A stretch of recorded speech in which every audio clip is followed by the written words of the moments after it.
Welcome to Trispot. Trispot, jadi lebih tahu. Hai, selamat datang lagi di channel Trispot yang bakalan nemenin teman-teman untuk ngebahas isu-isu yang sedang hangat-hangatnya yang harus dan wajib dibahas. Wajib menurut siapa? Menurut Andin. Dan kali ini Andin juga bakalan nemenin teman-teman semua buat diskusi hangat, diskusi hot barengan sama narasumber yang hot juga. Mbak Tiur, kembali lagi kita Selain kamu lagi Mbak Andin ya kemarin yang cantik. Enggak sekarang kamu aja. Aku ngalah deh hari ini. Ya boleh. Gitu jahat. Oke, Mbak Tiur Heni Monica SH BKP CRA. Panjang. Title-nya sekolahnya berapa lama? Nggak usah dibahas ke situ. Jadi Mbak Tiur, yang mau dibahas hari ini tuh lumayan hot, lumayan hangat di segala kalangan. Baik itu netizen di mana-mana ya, di Twitter, di Instagram, di YouTube, di Facebook itu rame banget dibahas. Mungkin ibu-ibu di tukang sayur juga ya, kalau mungkin ada yang ngebahas juga. Nah, topik yang menarik kali ini adalah mengenai UU Ciptaker. Nah, seperti yang kita ketahui kan, kalau ada beberapa ketentuan terkait ketenaga kerjaan yang sebelumnya diatur oleh UU Ketenagakerjaan itu diubah, dihapus atau ditetapkan baru melalui UU Cipta Kerja. Nah, ini bakalan membahas satu persatu, tapi tidak secara detail banget, cuman ya mudah-mudahan bisa dimengerti sama teman-teman yang memang pengen mengerti apa sih sebenarnya isi dari UU Ciptaker ini. Nah, ada salah satunya mengenai upah minimum. Jadi dulu ini upah minimum ditetapkan berdasarkan kebutuhan hidup layak dengan memperhatikan produktivitas dan pertumbuhan ekonomi. Kalau yang sekarang ditetapkan berdasarkan kondisi ekonomi dan ketenagakerjaan menggunakan data dari lembaga yang berwenang di bidang statistik. Yes. Nah, kalau berdasarkan dulu ya, kalau menurut Andin, berdasarkan kebutuhan hidup yang layak. Nah, hidup yang layak itu kan beda-beda setiap orang kan, maksudnya standar kelayakan hidup seseorang itu beda-beda. Tapi kalau yang sekarang ini berdasarkan kondisi ekonomi itu mungkin masih bisa terbilang masuk akal gitu ya. Kan kondisi ekonomi itu bisa berubah tergantung ada faktor yang mendukung perubahan tersebut. Tapi kalau kita lihat, nggak usah jauh-jauh, kondisi ekonomi sekarang kan memang lagi drop banget gitu ya, nggak cuma 1-2 orang tapi hampir semua orang.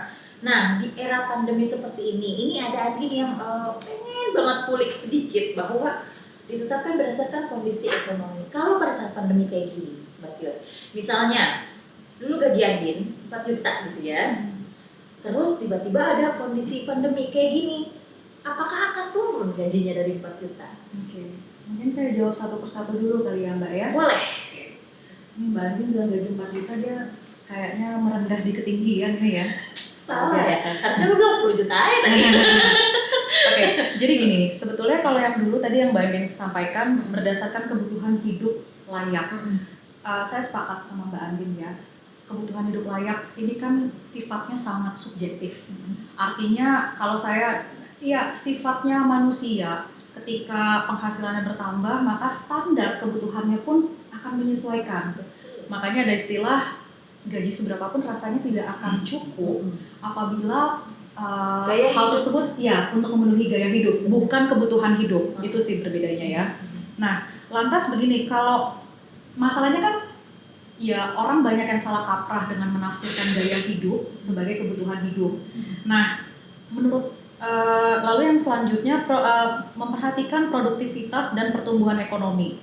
Mohon maaf, tapi kalau saya melihatnya seperti ini, Undang-Undang Cipta Kerja yang saat ini lebih memberikan kepastian hukum, gitu. Kenapa? Karena ini sangat jelas sekali, kebutuhan hidup layak itu tidak menjadi standar karena itu merupakan sesuatu yang sifatnya subjektif. Tapi yang dijadikan standar itu adalah kondisi ekonomi dan ketenagakerjaan menggunakan data dari lembaga yang berwenang di bidang statistik.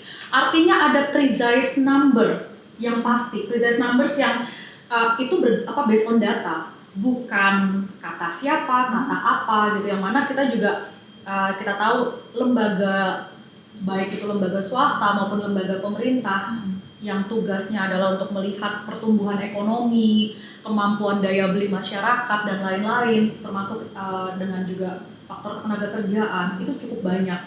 Dan data yang mereka provide itu juga akurat gitu. Jadi buat saya, karena gini, kita berbicara hukum itu kita berbicara sesuatu yang sifatnya adalah harus akurat. Karena hukum kan mengatur hajat hidup banyak orang ya. Jadi tidak bisa dijadikan patokan standar subjektivitas seseorang. Menurut si ini, menurut si iya, ini betul. beda-beda kan? Nah, terus terang Undang-Undang Cipta Kerja ini sendiri ini kan merupakan salah satu program pemerintah yang mana tujuan utamanya ini tidak ada pemerintah yang mau menyengsarakan rakyatnya atau masyarakatnya. Itu satu hal yang pasti. Tidak mungkin Bapak Presiden itu dan seluruh jajarannya mengundangkan undang-undang ini kalau tujuannya memiskinkan, menyengsarakan rakyatnya. Yang orang sering salah kaprah dan tidak pernah tertuang, baik itu di media sosial, dan saya sering lihat itu adalah tujuan dari undang-undang itu tidak digambarkan. Jadi begini, teman-teman, kalau kita membaca Undang-Undang Cipta Kerja ini kan dia yang tadi sampaikan, perubahan, ada yang merubah, ada yang mencabut, ada yang menghapus, ya kan? Cara baca gimana? Ini Undang-Undang 13 2003, ini Undang-Undang Cipta Kerja, dibacanya barengan. Kalau ternyata pasal itu tidak diutak-atik, ya berarti ada. Contoh yang paling kemarin sering saya dengar itu masalah wanita yang menstruasi. Itu kan tidak diganggu gugat. Ya berarti tetap ada, jangan didemo. Gitu. Nah, Undang-Undang Cipta Kerja ini sendiri ini merupakan program pemerintah untuk memberikan kepastian hukum. Kenapa? Salah satu permasalahan hukum yang paling sering saya temui itu adalah ketidakpastian hukum di Indonesia. Gitu. Jadi dulu saya kerja sebelum akhirnya saya full time lawyering, saya juga pernah kerja di perusahaan, baik itu perusahaan mining, perusahaan alat berat, saya juga pernah lawyering gitu. Jadi I've been there. Saya pernah ada ketika saya jadi pekerja, saya pernah ada ketika saya pemangku keputusan di perusahaan, dan saya juga pernah menjadi pihak ketiga. Namun waktu itu saya belum running law firm saya sendiri. So I know precisely how it feels. Jadi saya bukan ngomong berdasarkan kata siapa atau baca. Kenapa? I've been there. Udah pernah ngerasain ya? Ya, sudah pernah makan asam garam. Sudah gitu. Nah, intinya gini, kalau saya selalu melihat bahwa terus terang tujuan dari Undang-Undang Cipta Kerja ini buat saya sangat baik. Gitu. Kenapa? Memberikan kepastian hukum bukan hanya kepada investor, bukan hanya kepada pihak swasta, bukan hanya kepada bule, gitu. Tapi justru kepada masyarakatnya. Karena gini, kita kan konsep perusahaan itu sama aja kayak kaca. Kita mau running bisnis itu kita sama kayak kaca. Kalau terlalu berat, berarti kan ada yang sangat tidak mendapatkan sesuatu dong. Nah, kalau hukumnya tidak pasti, gimana orang mau invest di Indonesia? Saingan kita bukan Singapura, saingan kita bukan Malaysia, saingan kita itu mungkin untuk saat ini not even Thailand, Vietnam. Saya pernah bicara ngobrol, salah satu sahabat saya, dia merupakan hosting director dari satu perusahaan sepatu terkenal dari Jerman. Saya nggak bisa sebut namanya, tapi saya yakin teman-teman udah pasti paham. Dia selalu bilang sama saya, Tiur, gue nggak bisa untuk build pabrik factory di sini. Kenapa? Karena gue nggak punya kepastian hukum. Itu yang mau dikedepankan sama Cipta Kerja ini. Kepastian hukum seperti apa? Supaya tidak serta-merta di demo. Karena kalau mereka tidak merasa secure, mereka nggak akan mau taruh uang di negara kita. Mereka nggak akan mau build pabrik. Mereka nggak build pabrik, gimana kita bisa mempekerjakan manusia? Iya kan? Harus seimbang, bos. Nggak bisa nih berat sebelah gitu. Kalau lu berat sebelah ya selamanya kita akan terbelakang. Ya, jadi sebenarnya ada simbiosis mutualisme. Yes. Ya kan? Yes. Semua pekerjaan pun ada simbiosis mutualismenya. Jadi begitu investor mau menanamkan atau membuat pabrik di sini, nah pabrik itu butuh SDM. Nah, SDM-nya ini ya orang-orang yang mau bekerja itu gitu kan. Jadi dibuatkanlah undang-undangnya seperti itu supaya sama-sama saling diuntungkan gitu tujuannya. Nah, tadi pertanyaan Andin adalah gimana soal menghadapi kondisi ekonomi yang sekarang? Apakah akan ada kemungkinan gajinya turun? Kan kemarin banyak yang digembor-gemborkan tuh soal ya terus kalau lagi pandemi nanti bisa berapa persen gaji gue turun dan segala macam kayak gitu kan banyak tuh. Apakah benar-benar akan turun gaji Andin 4 juta terus turun deh? Jadi gini, Mbak Andin, dulu saya tuh punya dosen yang saya sangat respect ya. Walaupun hampir tiap kuliah tuh saya diomelin sama dia tiap minggu. Jadi kerjaan saya tuh beli KUHD sama KUH Perdata. Namanya Bu Hafni. Mungkin kalau teman-teman dari UI yang ya 2007 ke atas masih kenal lah sama beliau. Dia selalu bilang kayak gini, undang-undang itu dimengerti. Kalau mau mengerti apa? Dibaca dulu dong. Iya. Jadi pesan saya jangan demo dulu kalau belum baca. Jangan baca dari infotainment tulisan orang karena itu nggak bisa dipertanggungjawabkan. Baca langsung undang-undangnya. Ya. Jadi kurang lebih gini, saya bacain. Ini pasal 191A Undang-Undang Cipta Kerja huruf B.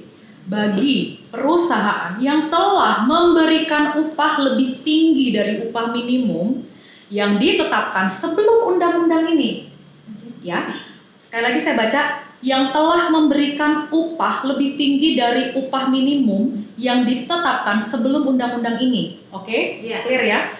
Pengusaha dilarang mengurangi atau menurunkan upah. Clear? So what's the point? Jadi sebenarnya ada terusannya, cuma yang tertera di sini cuma ini doang. Gitu. Iya. Nah, oke. Itu sih. Jadi mungkin banyak terjadi kesalahpahamannya karena tidak di cross check lagi. Exactly. Itu makanya saya bilang kalau kita mau berbicara, apalagi kita sampai turun ke jalan, pahami dulu data primernya. Kalau saya di pengadilan itu saya selalu bilang, kamu tidak akan qualified sebagai saksi kalau kamu bukan orang yang melihat, mendengar dan atau mengalami langsung. So if you want to know the law, then you have to read it first. Iya dong. Lu baca dulu undang-undangnya. Pahamin dulu, kalau emang nggak sesuai baru protes. Protes pun kan ada caranya. Sorry, saya bukannya bilang saya bukannya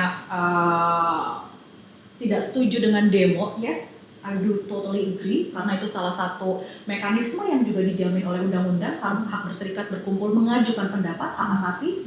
Tapi setidaknya kalau kita mau menggunakan hak kita, maka kita juga harus lakukan dulu kewajiban kita.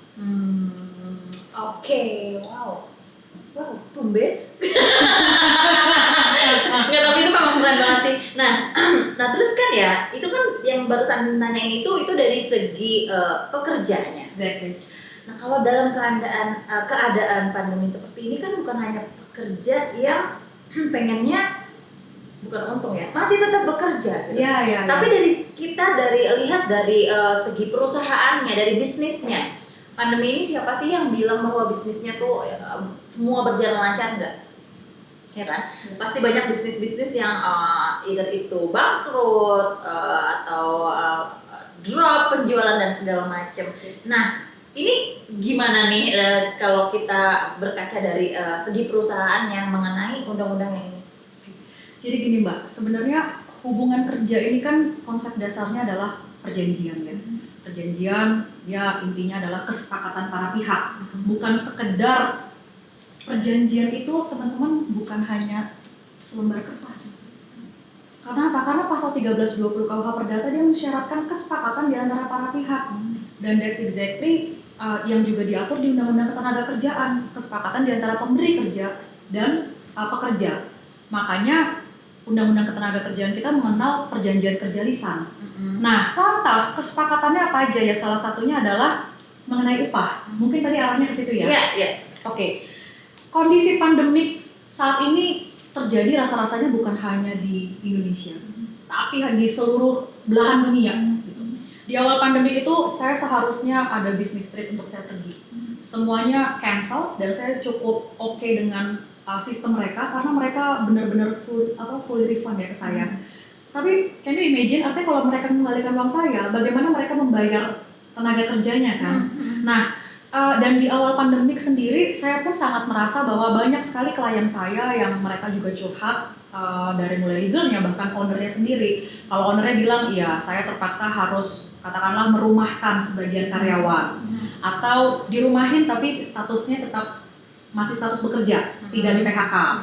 Tapi kalau dari segi karyawannya sendiri yang posisinya legal, yang mostly hari-hari ya saya urusannya sama dia cerita, ya gue turun gaji sih Yur sampai 25%. Balik lagi, apakah itu diperbolehkan? Iya, sepanjang disepakati oleh pekerja dan pemberi kerja, ya boleh.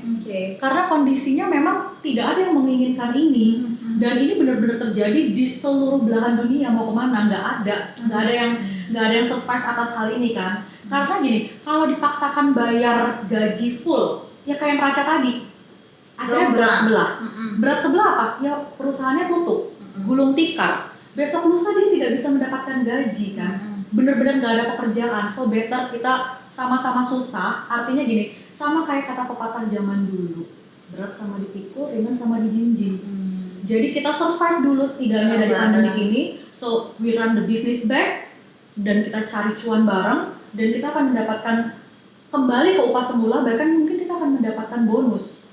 Saya pun sebagai lawyer terus terang, apakah saya juga lepas dari itu? Enggak mbak, klien saya juga dari mulai nyicil dan untuk saya bisa aja saya anytime saya PKPU atau saya pilot, but I don't think that's the way. Iya dong, karena ya rasa-rasanya kesulitan ini terjadi di setiap golongan, di setiap tahapan kan.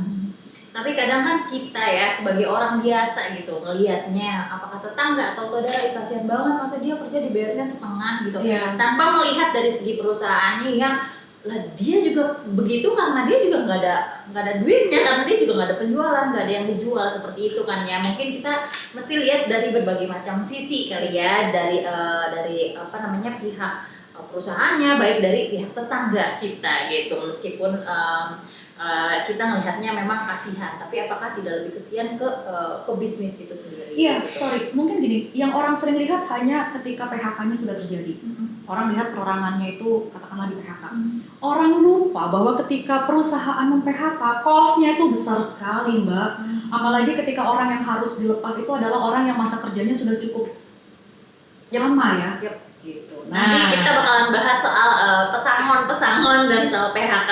Nah, kita terusin lagi soal upah minimum. Oke, tadi udah cukup bahasannya ya. Udah cukup pokoknya gaji kalau misalnya dari awalnya 4 juta sebelum ada si undang-undang ini itu nggak bakalan diturunin, tapi tergantung lagi dengan kesepakatan bersama. Nggak diturunin tapi ujung-ujungnya nggak kerja, atau diturunin tapi masih tetap kerja dan cari cuan bareng gitu kalau kata Mbak Tiun. Oke.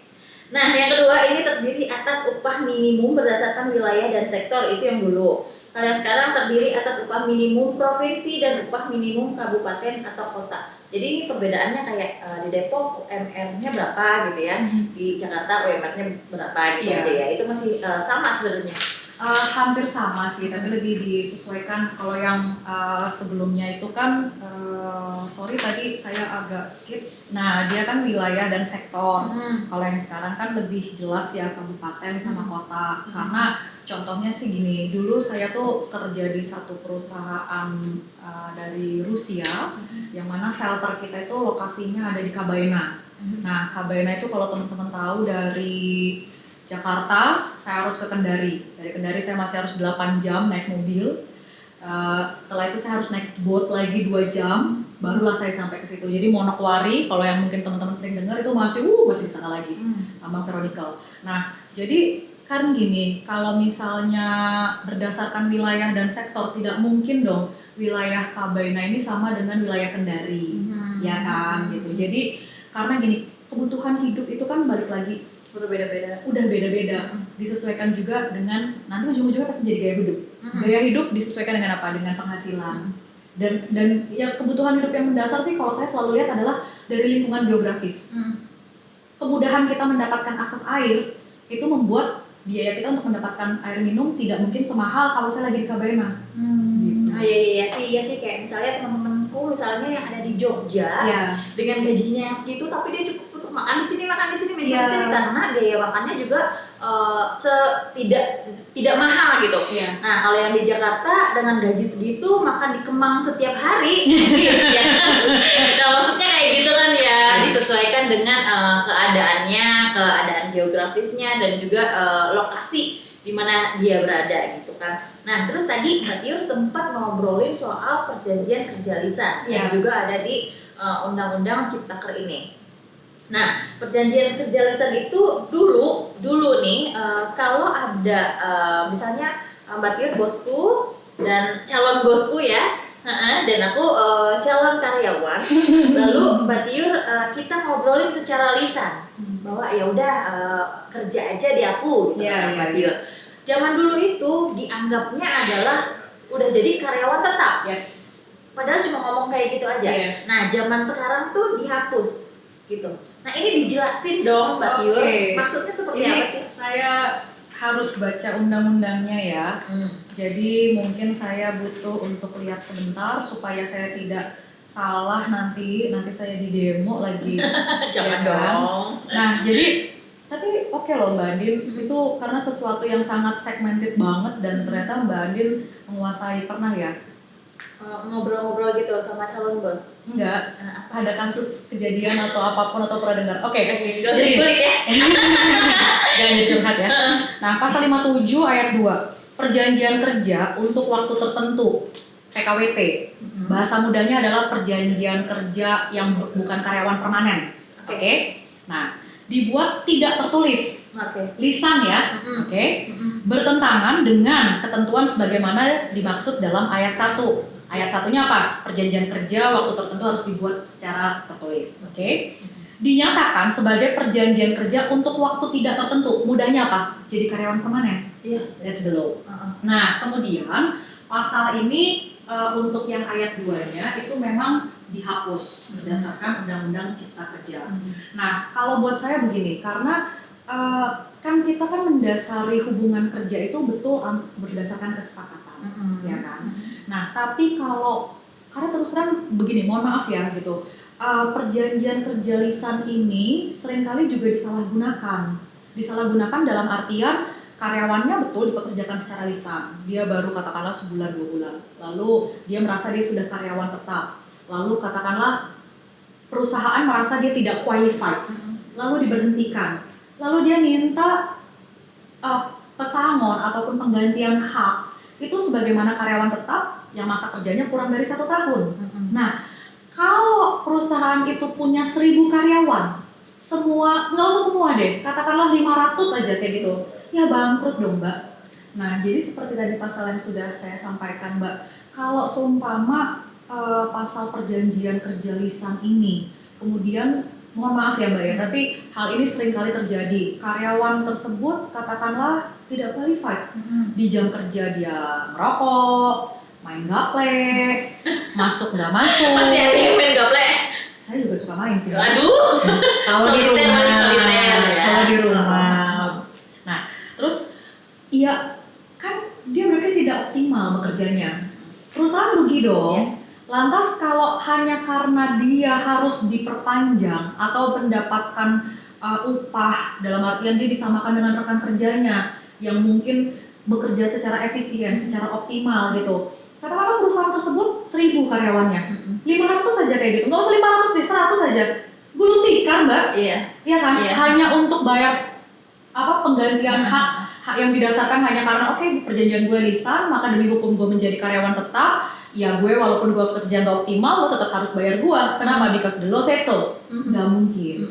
Karena begini, kan undang-undang ini tidak boleh juga, kalau kita undang-undangnya terlalu berpihak ke buruh, kayak yang tadi saya bilang, ya lama-lama investornya nggak akan ada.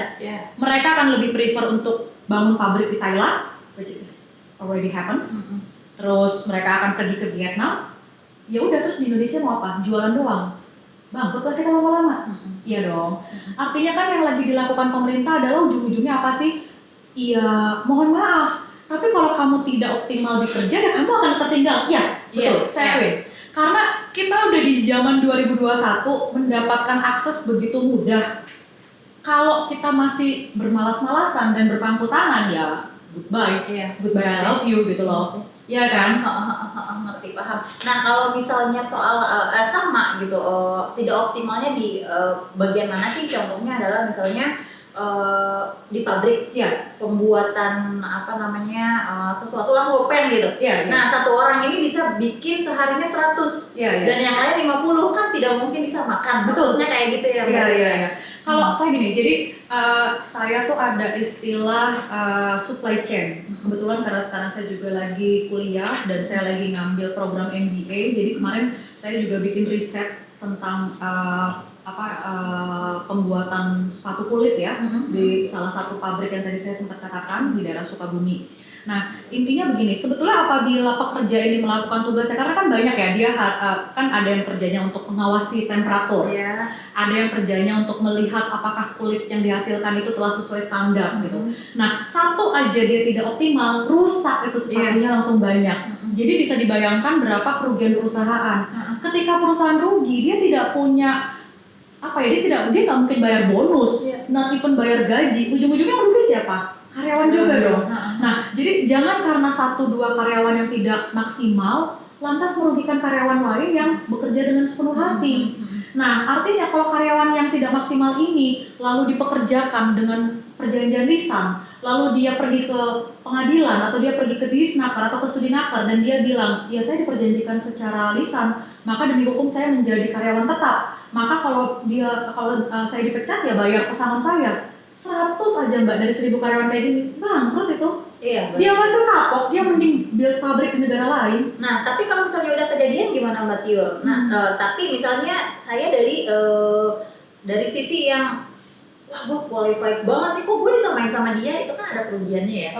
Maksudnya apakah perlu melihat perusahaan mana sih yang benar-benar bisa janji lisannya itu bisa dipegang, itu kita harus minta bukti apa gitu? Gini, jadi buat teman-teman juga, apakah perjanjian lisan itu berlaku?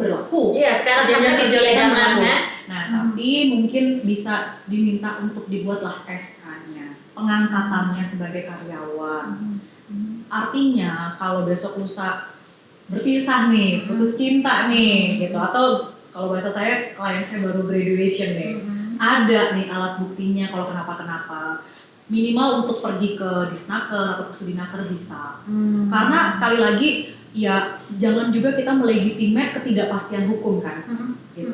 Itu sih yang selalu karena itu kan tadi dihapuskan, terus tiba-tiba oke aja kerja, tapi tiba-tiba keadaan kayak gini tau-tau diputus kerja kan gitu juga kan gergetan juga, mana nggak ada pesangon. Ini dia yang mau bahas berikutnya, yaitu tentang PHK dan juga pesangon. Ini agak berat ya. Lumayan. Jadi ini untuk mekanisme PHK-nya sendiri, kalau dulu apabila PHK tidak dapat dihindari, maksud PHK-nya wajib dirundingkan pengusaha dan serikat pekerja atau pekerja apabila ia bukan anggota serikat pekerja. Nah, terus yang sekarang apabila PHK tak dapat dihindari, maksud dan alasan PHK diberitahukan pengusaha kepada pekerja dan atau serikat pekerja. Jadi tidak perlu dirundingkan. Ya, cuma diberitahukan aja. Lalu yang kedua, ini dulu jika perundingan gagal, PHK dilakukan setelah dapat penetapan lembaga penyelesaian perselisihan hubungan industrial. Yang sekarang jika pekerja telah diberitahu dan menolak, PHK wajib diselesaikan melalui perlindungan bipartit. Lalu jika perundingan bipartit gagal, PHK dilakukan melalui mekanisme penyelesaian perselisihan hubungan industrial. Gitu. Terus masalah pesangonnya gimana? Nah, dulu hitungan pesangon ini dibeda-bedakan berdasarkan alasan PHK. Kalau sekarang hitungan pesangon sejauh ini tidak dibeda-bedakan berdasarkan alasan PHK. Lalu dulu untuk pekerja yang resign atas kemauan sendiri berhak memperoleh uang penggantian hak. Kalau sekarang tidak, telah dihapus. Oke? Nah, aturan pesangon, uang penghargaan masa kerja dan uang penggantian hak diatur lebih lanjut dalam peraturan pemerintah atau PP, namun hingga kini PP-nya belum terbit. Nah, pertanyaanku adalah gimana penerapan terhadap kompensasi tadi pesangon tadi ini bagi orang-orang yang di PHK antara UU Ciptaker dengan keadaan yang ada. Nah, di keadaan yang saat ini gimana? Yang tadi kan kita udah ngobrolin soal PHK. Keadaan saat ini banyak yang di PHK. Ini penerapannya gimana? Jadi gini, mungkin saya justru dari belakang dulu ya, tadi dari yang terakhir. Yang pertama terkait dengan PP pengupahan yang kalau saya nggak salah itu udah ada, tapi saya mohon maaf agak lupa, tapi yang pasti sih per tahun 2021 ini PP tentang pengupahan. Kemarin saya sempat punya draftnya, tapi belum dikasih nomor, sekarang kalau nggak salah udah ada. Selanjutnya, nah ini dia, ini yang selalu saya mau tekankan dan deliver message ini ke masyarakat. Karena gini, kita berbicara PHK dengan menggunakan undang-undang yang lama. Itu 13/2003. Salah satunya itu adalah yang paling seru dan sering dibicarakan kalau kita bicara PHK kan pasti berapa sih kompensasi yang dibayarkan, ya. Nah, itu kita bisa lihat di pasal 156 gitu. Terus terang saya lumayan udah agak lama megang ini, dari mulai PHI Jakarta itu masih di MT Haryono sampai sekarang udah di Bungur di Kemayoran. Nah, ini dia. Pasal 156 ayat 2. Penghitungan uang pesangon sebagaimana dimaksud ayat 1 paling sedikit. Contohnya, kalau masa kerjanya Mbak Andin kurang dari 1 tahun, paling sedikit Mbak Andin dibayar 1 bulan upah. Lantas undang-undangnya berkata seperti itu. Apakah pelaksanaannya juga seperti itu? Sayangnya tidak. Ketika masalah ini di bring up, katakanlah kita bawa tadi kan sempat ada bipartit. Jadi bipartit itu mungkin saya jelaskan. Bipartit itu adalah perundingan antara pekerja dan pemberi kerja dengan perusahaan. Makanya bipartit, B2, oke? Kalau deadlock maka lanjut kemana? Disnaker atau sudinaker. Nah, disnaker atau sudinaker ini ada ketentuannya sendiri perbedaannya. Biasanya sih lewat wilayah kantornya ya. Jadi kalau ada di 2 provinsi biasanya ke disnaker, saya agak lupa sih. Nanti bisa dibaca karena itu ada permennya atau peraturannya sendiri pelaksananya. Nah, lantas di sudinaker atau di disnaker ini sendiri itu biasanya akan dinego. Kenapa? Karena balik lagi seperti topik kita minggu lalu, kan perusahaan ini kalau dia katakanlah dia tidak mampu bayar, dia gagal bayar nih. Dia harus bayar, salah satunya adalah bayaran kepada pekerja. Bayaran kepada pekerja ini dikategorikan sebagai tagihan kreditor preferen. Preferen dijamin oleh undang-undang. Inilah undang-undangnya yang menjamin ya pembayarannya. Lantas ketika di sudinaker apakah seperti itu? Loh, saya tuh berapa kali ketika perusahaannya itu mampu menghadirkan laporan keuangan audited dan mereka memang terbukti rugi, itu nggak usah nyampe ke pengadilan, pasti akan coba kita cari win-win solutionnya kayak gimana. Karena logikanya gini, tidak mungkin perusahaan akan duduk sama pegawainya di sudinaker kalau dia mampu bayar. Iya dong. Apalagi untuk karyawan-karyawan yang hitungannya sudah lama. Balik lagi, PHK karyawan itu cost dan itu gede sekali. Nah, jadi pada prakteknya ketika Undang-Undang 13 2003 itu mengatur paling sedikit, unfortunately yang terjadi baik itu di penyelesaian di sudinaker ataupun hanya bipartit, bahkan sampai ke pengadilan, bahkan sampai peninjauan kembali sampai ke Mahkamah Agung, ya bayaran yang dibayarkan itu tidak segitu, lebih rendah. Nah, ini yang kemudian menjadi fenomena yang sangat fatal di mata investor asing. Kenapa? Karena dulu bos-bos saya yang lama, dia selalu tanya, Tiur, ini undang-undangnya bilang kayak begini gitu. Lalu kok sekarang saya bisa nggak bayar sesuai? Orang akan resisten, Mbak. Orang akan bilang, aduh agak susah ya di Indonesia, kalau ada apa-apa masalahnya dia masih bisa dinego-nego. Iya, tidak ada kepastian. Nah, Undang-Undang Cipta Kerja ini dia memberikan kepastian, masa kerja kurang dari 1 tahun, 1 bulan upah. Kalau bisa dibayar 1 bulan upah, that's really good. Tapi dia artinya melegitimasi tawar-menawar harga, supaya di mata asing tawar-menawar ini tidak seakan-akan melanggar undang-undang. Gitu. Oke, nah teman-teman itu kita bahasannya kalau mau dibahas lebih lanjut lagi nih gak bakalan habis sampai besok kayaknya ya. Bisa. Kamu teh langsung trisnya aja. Langsung ke batirnya aja. Jadi teman-teman yang udah nemenin kita berdua ngobrol-ngobrol dan diskusi ngebahas seputar UU Ciptaker ini, mungkin dari masing-masing bisa menimbang-nimbang mana yang lebih diuntungkan, mana yang enggak. Tapi sejatinya sama-sama kita kerja itu untuk saling menguntungkan, ya kan, simbiosis mutualisme seperti itu. Nah itu banyak banget sih keuntungan dan juga kekurangan yang bisa didapat dari kedua belah pihak. Makanya itu mesti dibahas berlanjut lagi gitu. Tapi bahasan kita cukup sampai di sini.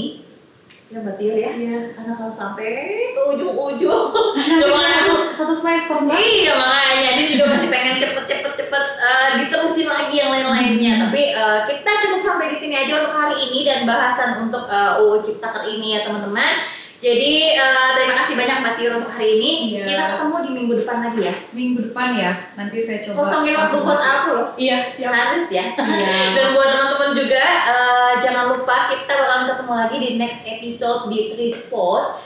Dan Andin juga insya Allah masih bakalan nemenin teman-teman semua. Jadi terima kasih banyak yang udah nontonin hari ini sampai habis. Dan jangan lupa comment, like, and subscribe. Oke, thank you. Bye. Trispot, jadi lebih tahu.